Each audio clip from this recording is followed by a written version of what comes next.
السلام علیکم ورحمۃ اللہ وبرکاتہ۔ سورہ البقرہ آیت نمبر 110۔ اعوذ باللہ السمیع العلیم من الشیطان الرجیم من ہمزہ ونفخہ ونفثہ وَأَقِیمُوا الصَّلَاةَ وَآتُوا الزَّکَاةَ، اور قائم کرو نماز اور ادا کرو زکوٰۃ۔ وَمَا تُقَدِّمُوا لِأَنفُسِكُم مِّن خَيْرٍ، اور جو تم آگے بھیجو گے اپنے لیے کسی بھی قسم کی خیر بھلائی کوئی نیکی، تَجِدُوهُ عِندَ اللّہ، تم اسے پالو گے اللہ کے ہاں۔ اِنَّ اللّہ بِمَا تَعْمَلُونَ بَصِیرٌ، یقیناً اللہ تعالیٰ جو کچھ تم عمل کر رہے ہو اسے پوری طرح دیکھنے والا ہے۔ یہود کی حسد کی وجہ سے کی جانے والی کارروائیوں کا ذکر کرنے کے بعد اللہ تعالیٰ نے فرمایا تھا تم نے فی الحال درگزر کرنا ہے اور صبر سے کام لینا ہے، لیکن اس کا یہ معنی نہیں ہے کہ اپنے کام چھوڑ دیں کہ جی اب تو ہمیں فی الحال ان کے خلاف کسی قسم کا کام اور اقدام کرنے سے منع کیا گیا ہے، تو اس لیے ہم ایسے وہ کام نہ کریں جس سے انہیں اشتعال ہو، نہ ہم ان کے سامنے نمازیں پڑھیں، نہ ہم خرچ کرنے والا کام کریں۔ ایسا نہیں ہے، تم نے اپنے اعمال اسی طرح بجا لانے ہیں جس طرح تم پہلے چلے آ رہے ہو، اور جو تم کرو گے ان کے مقابلے میں جو تمہیں صبر کرنا پڑے گا اسے بھی اللہ تعالیٰ خوب اچھی طرح دیکھ رہا ہے، اور تمہیں اس صبر کرنے کا بھی اجر ملے گا، کیونکہ وہ بھی خیر میں شامل ہے کہ جو بھی خیر تم آگے بھیجو گے اس میں عمل کرنے کی کوشش، محنت اور نتیجے میں صبر، دونوں چیزیں شامل ہیں۔ وَقَالُوا لَن يَدْخُلَ الْجَنَّةَ إِلَّا مَن كَانَ هُودًا أَوْ نَصَارَىٰ، اور انہوں نے کہا ہرگز نہیں داخل ہوگا جنت میں مگر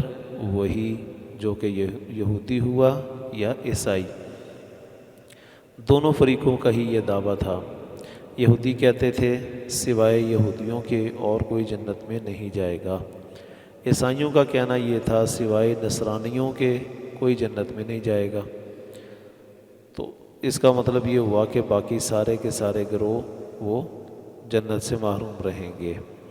اللہ تعالیٰ نے مختصر کرتے ہوئے دونوں کی بات کو ایک ہی جملے میں سمو دیا کہ یہودی کہتے ہیں جو یہودی ہوئے وہی جنت میں جائیں گے، عیسائیوں کا کہنا ہے جو صرف عیسائی ہیں وہ جنت میں جائیں گے۔ تِلْکَ أَمَانِیُّہُم، یہ ان کی اپنی خواہشیں ہیں، اور خواہشات پر تو کبھی بھی فیصلے نہیں ہوں گے۔ ان کا دعویٰ ہے کہ ہم جنت میں جائیں گے، اب اس دعوے کے مطابق کوئی دلیل بھی تو ہونی چاہیے کہ کیا وجہ ہے، تم کس بنیاد پر یہ بات کہہ رہے ہو۔ قل، کہہ دے، ہاتو، لے آؤ، برہانک، اپنی دلیل، ان کنتم صادقین، اگر تم سچے ہو۔ کہاں اللہ تعالیٰ نے یہ بات بیان کی ہے کہ سوائے یہودیوں کے کوئی جنت میں نہیں جائے گا، یا کہاں اللہ تعالیٰ نے عیسائیوں کے بارے میں یہ ضمانت دی ہے کہ ان کے علاوہ کوئی جنت میں نہیں جائے گا؟ ایسا کچھ بھی نہیں ہے۔ ہم نے تو جنت میں داخلے کا معیار کچھ اور رکھا ہوا ہے۔ یہ لوگ صرف تمناؤں اور آرزوؤں کی وجہ سے اپنی زندگی اس طرح بسر کرنا چاہتے ہیں تو کرتے رہیں، اور یہی جب کوئی قوم بد عملی پر اترتی ہے تو پھر اس کے پاس سوائے تمناؤں کے، آرزوؤں کے کچھ باقی نہیں رہتا ہے۔ آج بھی اکثر مسلمان ان کا حال یہی ہے کہ چونکہ ہم نے کلمہ پڑھا ہے اور جنت صرف کلمہ پڑھنے والوں کے لیے ہے، مسلمانوں کے لیے ہے، ہم بھی کلمہ پڑھ کے مسلمان ہو چکے ہیں، اب عمل کریں نہ کریں، نیکی کریں نہ کریں، گناہوں سے رکیں یا نہ رکیں، وہ سارے معاملات بعد میں، بس یہ طے ہے کہ جنت ہمارے لیے ہے۔ تو ایسا نہیں ہے، بلا، کیوں نہیں، من اسلم وجہہ للہ، جس کسی نے مطیع کر لیا، تابع کر لیا اپنے چہرے کو اللہ تعالیٰ کے لیے، جس نے بھی اپنے آپ کو اللہ کے لیے جھکا لیا، اللہ کے احکامات کے سامنے اپنے آپ کو نرم کر دیا، کیونکہ جب چہرہ تابع ہو گیا تو اس کا مطلب ہے سارا جسم ہی تابع ہو گیا۔ تو اللہ تعالیٰ کے لیے اپنے آپ کو مطیع کرنا، فرما بردار کرنا، اس کے احکامات کی اطاعت کرنا، کیونکہ صرف یہ کہہ دینا کہ جی میں اللہ کے لیے مطیع ہو گیا، تابع ہو گیا، یہ کافی نہیں ہے، بلکہ اس اتباع کے، تابع داری کے اثرات انسان کے جسم پر ہونے چاہیے۔ وَهُوَ مُحْسِنٌ، اور وہ محسن بھی ہو، یعنی نیکی کرنے والا۔ تو دو شرطیں ہو گئیں، پہلی اسلم وجہہ للہ، اس میں توحید بھی آ گئی کہ صرف اللہ تعالیٰ کے لیے اس نے اپنے آپ کو مطیع کیا ہے اور تابع کیا ہے، اور دوسرا اس میں یہ بھی آ گیا کہ جو عمل بھی کرنا ہے وہ صرف اللہ تعالیٰ کے لیے کرنا ہے۔ اور محسن ان میں نیکی والی شرط آ گئی کہ جو بھی عمل ہے وہ نیک ہونا چاہیے، جو عمل صالح نہیں ہے وہ بھی قبول نہیں ہوگا۔ تو عمل صالح وہ ہوگا جو نبی صلی اللہ علیہ وسلم کی اطاعت اور ان کی تعلیمات کے مطابق ہوگا۔ فَلَهُ أَجْرُهُ عِنْدَ رَبِّهِ، تو اس کا اجر اس کے لیے اس کے رب کے ہاں محفوظ ہے۔ تو یہ دو شرطیں جس کسی نے پوری کی، اب وہ کلمہ پڑھتا ہے، مسلمان ہے، اس دور میں مسلمان نہیں تھا، وہ یہودی تھا یا عیسائی تھا، اس نے اپنی زندگی میں اپنے نبی پر ایمان لایا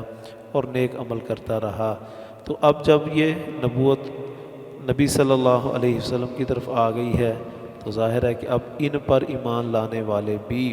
جب وہ یہ دونوں شرطیں پوری کریں گے تو ان کے لیے بھی اجر ان کا محفوظ ہو چکا۔ وَلَا خَوْفٌ عَلَيْهِمْ وَلَا هُمْ يَحْزَنُونَ، اور نہ خوف ہوگا ان پر اور نہ ہی وہ غمزدہ ہوں گے۔ خوف ہوتا ہے آئندہ آنے والے حالات کے بارے میں کہ پتہ نہیں کیا بنے گا، اور حزن کا تعلق ہے گزشتہ کے ساتھ کہ ہم نے جو اعمال کیے ہیں وہ ضائع نہ کر دیے جائیں۔ جب عمل سنت کے مطابق ہوگا اور خالص اللہ کے لیے ہوگا تو وہ عمل ضائع نہیں کیا جائے گا، اور جب عمل تم کر کے آئے ہو تو پھر آئندہ کے بارے میں تم پر کوئی خوف نہیں ہوگا کہ پتہ نہیں آگے کیا ہونا ہے، ہم تم پر ایک امن اور راحت اور اطمینان طاری کر دیں گے، جیسا کہ کئی جگہوں پر اللہ تعالیٰ نے اہل ایمان کے لیے آخرت کے بارے میں فرمایا ہے کہ انہیں وہ بڑی گھبراہٹ، لا يحزنهم الفزع الاکبر، وہ بڑی گھبراہٹ جو قیامت کے دن کی وہ انہیں بالکل بھی پریشان نہیں کرے گی، تکلیف نہیں دے گی۔ تو یہاں ان کے دعوے کا رد کر دیا کہ نہیں، صرف یہودی یا عیسائی نہیں، جو شخص بھی اللہ تعالیٰ پر ایمان لایا اور اس نے نیک عمل کیے اس ایمان کے مطابق تو وہ ہیں جو جنت میں داخل ہوں گے۔ اللہ تعالیٰ سمجھنے کی، عمل کرنے کی توفیق عطا فرمائے۔